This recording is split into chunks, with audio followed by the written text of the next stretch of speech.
Title: Waiter threw water at a pregnant woman, but he never knew who her husband was. The late afternoon sun spilled golden light across the small diner in Nevada. The smell of fried bacon and coffee hung thick in the air, mingling with the hum of tired travelers and the clatter of dishes. For most, it was just another pit stop. But for Eli Parker, the young waiter behind the counter, it was a place where kindness still mattered. Eli wasn't anyone special, just a 26-year-old man working double shifts to pay for nursing school. But he had a simple rule. Everyone deserves a little kindness, especially when the world gives them none. That's why, every day around noon, he quietly packed a warm sandwich and a cup of coffee and slipped them to a woman who sat outside the diner window, a woman most others ignored. Her name was Grace, a pale, tired-looking woman with a messy ponytail and a baby bump that looked about 6 months along. Her jeans were worn, her leather jacket ripped, and her eyes, though weary, carried a defiant spark. Most of the diner staff whispered about her. "She's probably some junkie," sneered Tammy, the other waitress, wiping down the counter. "Pregnant and sitting there every day like she owns the sidewalk." "You're wasting food, Eli." Eli just smiled. "She's a person, Tammy. Maybe that's enough." Grace never asked for food. She'd always say, "You don't have to, kid."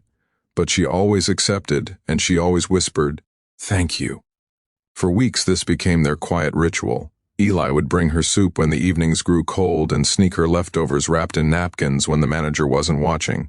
She'd sometimes smile faintly and talk a little about how the world wasn't kind to women who fell from grace, about how she used to ride her bike across the country with someone she loved, but lost him to bad decisions and bad luck. Eli didn't press her. He just listened. Then one stormy afternoon, everything changed. Grace came in, dripping wet from the rain, her hands trembling as she held her stomach. I just need to use the restroom," she whispered. But before Eli could lead her there, Tammy snapped, "You can't just walk in here, sweetheart. Buy something first." "I don't have money," Grace said softly. The manager, Mr. Collins, overheard and came striding out, frowning. "Ma'am, you can't loiter in here. We have paying customers." Grace swayed slightly, clutching her belly. "Please, just for a minute." But Collins waved his hand. "Out! Now!" Eli stepped forward. "Sir, she's pregnant. Let her—" Before he could finish, Collins grabbed a glass of water from the counter and tossed it at Grace. "That'll wake her up enough to find the door." The diner fell silent. Grace gasped, water dripping down her face, her shoulders shaking, not from the cold, but from humiliation. Eli froze for a heartbeat, rage and disbelief twisting his gut. Then he rushed forward, throwing his apron down. "That's enough," he shouted. "You don't treat people like that." Collins sneered. "You're fired, Parker. Go play hero somewhere else." Eli didn't even blink. He took off his name tag, grabbed a towel, and wrapped it around Grace's shoulders. "Come on," he said gently. "Let's get you out of here." He led her outside into the rain, helping her into his old pickup.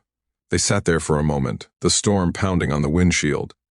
"Why did you do that?" she whispered, her voice breaking. "Because someone should have," he said simply. Tears streaked down her cheeks. "You're a good man, Eli." He drove her to a nearby women's shelter where the staff took her in.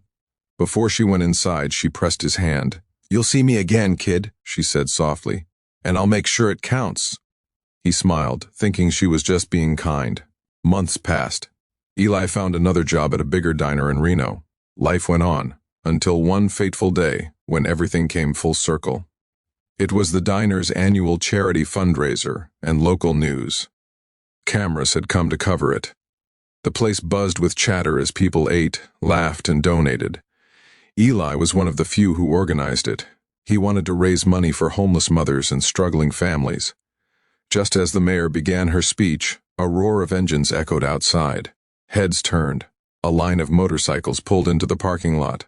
Massive Harleys, their chrome glinting in the sun. The riders dismounted, leather jackets marked with the emblem Steel Serpents MC. The crowd fell into uneasy silence. Even the mayor hesitated. At the front of the group was a tall, broad man with a rugged beard, a scar along his jaw, and eyes like thunder. He took off his helmet and looked around until his gaze landed on Eli. "Are you Eli Parker?" he asked, voice deep and commanding. Eli blinked. Yes, sir." The man nodded once, then smiled. "She told me you'd be here." From behind him stepped Grace, radiant, healthy, and holding a baby wrapped in a pink blanket. The crowd gasped. Eli's heart stopped. "Grace?" he breathed.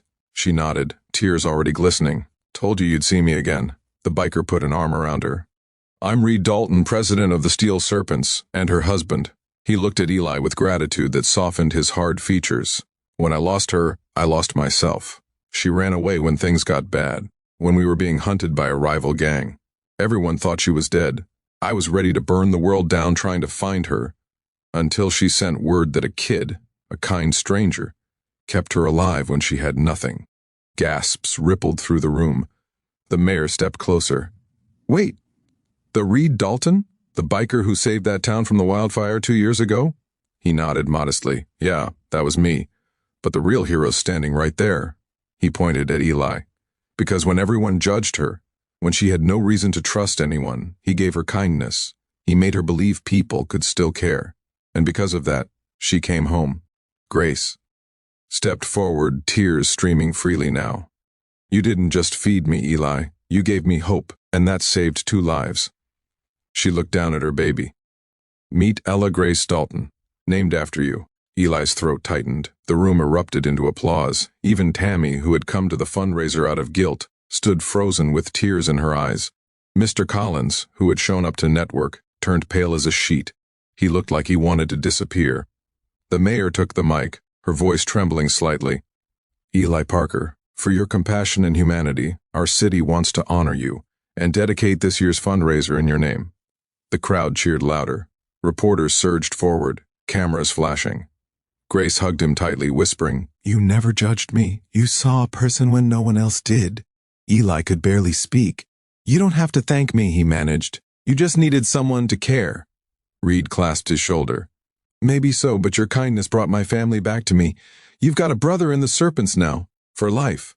In the weeks that followed, the story of the waiter who saved a biker's wife spread across the internet. The old diner where Eli had been fired got flooded with bad reviews and eventually shut down. Meanwhile, Eli's new diner became a local symbol of kindness. People started a community program to help expectant mothers in need, inspired by his simple act. Tammy volunteered there, quietly saying one day, "You were right, Eli. Kindness ain't weakness, it's power." Grace and Reed often visited with baby Ella, and every time they did, Eli would hold the little girl and smile, remembering that rainy day when a small act of compassion changed everything. Sometimes the biggest transformations come not from grand gestures, but from a single sandwich, a warm towel, and a heart that refuses to judge. Moral: never underestimate the power of small kindness. You never know who you're saving, or how the world might thank you for it.